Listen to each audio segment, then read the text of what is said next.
परमाराध्य सतगुरु महाराज का प्रवचन महर्षि में ही उपदेशामृत से। शीर्षक: अंधकार में रहना किसी को पसंद नहीं। बंदों गुरुपद कंजे, कृपा सिंधु नर रूप हरि। महामोहतम पुंज, जासु वचन रवि करनी कर।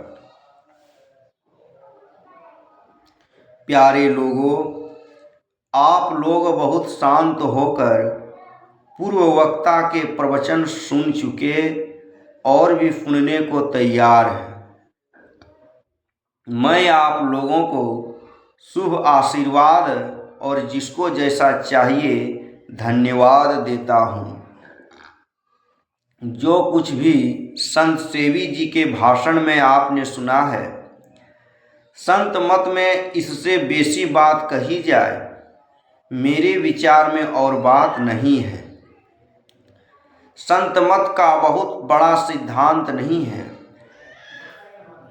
और बहुत बड़ा सिद्धांत भी है। संत मत का बहुत बड़ा सिद्धांत नहीं है और बहुत बड़ा सिद्धांत भी है। सिद्धांत थोड़ा यह है कि गुरु धारण करो, सद्गुरु की सेवा करो, कैसे भक्ति की जाए इसका यत्न लो, गुर लो, भेद लो और भजन करते हुए रहो। भजन करते रहने पर एक न एक दिन मोक्ष अवश्य मिलेगा, क्योंकि भजन के अतिरिक्त और ऐसी बात नहीं है कि मोक्ष दिला दे। भजन में ज्योति और नाद की विशेषता है। ये दोनों ऐसे हैं कि इनके द्वारा भजन होता है। राम राम, शिव शिव, गुरु गुरु जपते हैं तो शब्द ही है। इसी तरह आपके अंदर भी शब्द है। इसको राम कहो ठीक है, ओम कहो ठीक है, स्फोट कहो ठीक है, लेकिन वह ऐसा है कि बिना उसके सृष्टि नहीं हो सकती। कंप ही ऐसा है कि जो संसार को बनाता है। कंप शब्दमय होता है और शब्द कंपमय होता है। जो शब्द को पकड़ता है वह मूल तक पहुंचता है, वह मूल ईश्वर है। ईश्वर से कंप नहीं होता तो सृष्टि नहीं होती।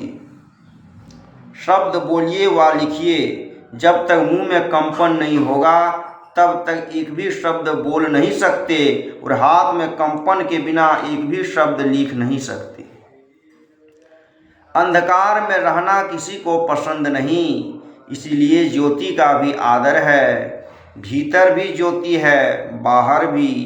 जो ध्यान अच्छी तरह करता है वह भीतर की ज्योति को देखता है। देखने का तरीका है कि एक ही एक पर रहो। एक ही एक बिंदु है। बिंदु कितना बड़ा है कहा नहीं जाता। बाल की नोक से चिन्ह देते हैं, वह बहुत छोटा है, लेकिन उसका खंड होता है। जिसका खंड होता है वह बिंदु है। जो दृष्टि ठीक करता है वह बिंदु देखता है।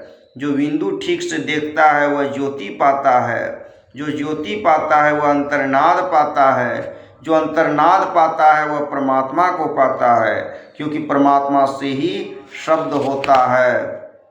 संत मत की साधन ज्योति और नाद है। जिस भाषण में ज्योति और नाद की चर्चा नहीं है वह भाषण कमजोर है। चाहिए कि लोग ज्योति और नाद की उपासना करें।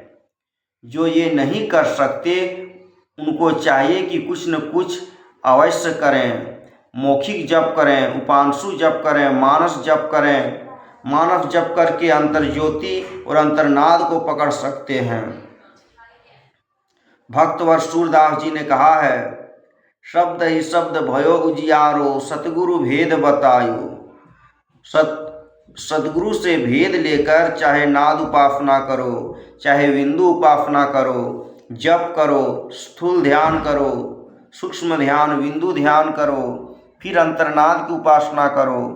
अंत का नाद प्रणव ध्वनि है, वह प्रणव ध्वनि परमात्मा तक पहुंचाती है। कुत्ता को पुकारिए तो जिधर से शब्द आता है उधर वह आता है, उसी तरह वह शब्द जो ईश्वर की ओर से आता है उसको पकड़ने वाला ईश्वर तक जाता है। जो सच्चरित्र नहीं है वह परमात्मा का भजन नहीं कर सकता। सच्चरित्र बनने के लिए झूठ, चोरी, नशा, हिंसा और व्यभिचार का त्याग करना होता है। जो मांस मछली खाता है उसमें हिंसा की वृत्ति रहती है, अपने से नहीं मारता है तो दूसरे का मारा हुआ खाता है। दूसरी बात यह है कि जिस पशु पक्षी का मांस खाता है उसके गुण स्वभाव उसमें आ जाते हैं, उसमें चंचलता आ जाती है, उसकी बुद्धि स्थिर नहीं होती। स्त्रियां पातिव्रत्य धर्म का पालन करें और पुरुष एक पत्नी व्रत धारण करे। आप लोगों को मैं आशीर्वाद और धन्यवाद देता हूँ। श्री सद्गुरु महाराज की जय।